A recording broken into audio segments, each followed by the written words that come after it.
If your computer's ever lost or stolen, the first question somebody's going to ask you is, was your disk encrypted? And almost every security standard today requires disk encryption on every hard disk. In Windows 10, most versions have disk encryption. Every version except for Windows 10 Home has this by default. So what we're going to do is we're going to look at where disk encryption is and how you turn it on, and more importantly, how you protect yourself just in case something goes wrong with your computer. So we're going to click on Start, and we're going to go to Settings. And disk encryption in Windows is called BitLocker. So there are a couple ways that you can find it. The easiest way is just to type BitLocker. And you're going to see that as I type BitLocker, device encryption settings and manage BitLocker show up. At the same time, if I just remembered the word encryption, I can start typing it. And you'll see that it does the exact same thing. So we're going to go ahead and go to our device encryption settings. And you'll note I've already got disk encryption turned on my machine.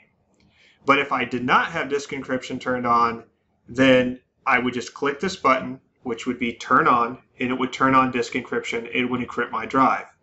And what that means is if my device is stolen and somebody were to take the hard drive out and put it into another computer, they still could not read that drive. So it adds a level of protection to your password so that if somebody tried to get physical access to your data, it would be encrypted and they wouldn't be able to read it.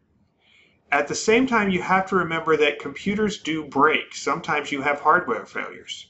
When that happens, I hope you have a backup, because that's the best way to ensure that your data is safe, and the easiest access to get to it is to have a cloud backup or just have your files in a cloud-based system. But if you don't, you're going to need to decrypt that drive and use another machine to get that data off. And if you don't have the BitLocker key or the encryption key, you won't be able to decrypt that drive. So how do we go about getting that BitLocker key?